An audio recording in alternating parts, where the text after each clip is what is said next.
লিখেছি। আসসালামু আলাইকুম। এই সিম গাছের ফুল দেখে ছোটবেলার স্মৃতি মনে পড়ে গেল।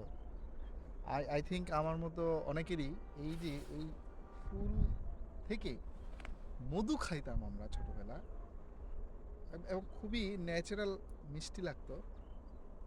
এই দেখাও দেখাও, এই মধু দেখা যাচ্ছে। হুম, সেই স্বাদ।